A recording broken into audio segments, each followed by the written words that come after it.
to add event to calendar on Motorola Edge 60 Fusion, first of all, we need to go to the calendar. So let's open the app drawer, and in this case, we're gonna go to the Google folder, because over here we have our calendar app.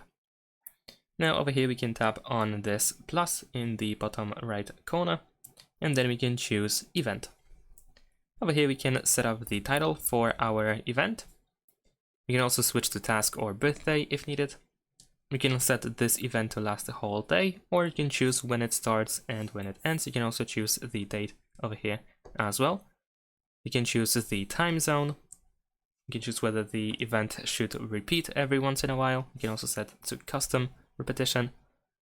You can also add people to the event, add video conferencing, location. You can also manage notifications, how and when you want to be notified, actually when you want to be notified about the event.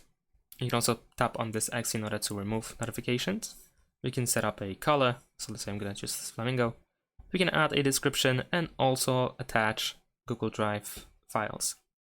Once you set up everything over here, we can press save in the top right corner, and there we go, we have created an event. And that's it. Thanks for watching. Leave a like and subscribe to my channel, and see you in my next videos. Bye.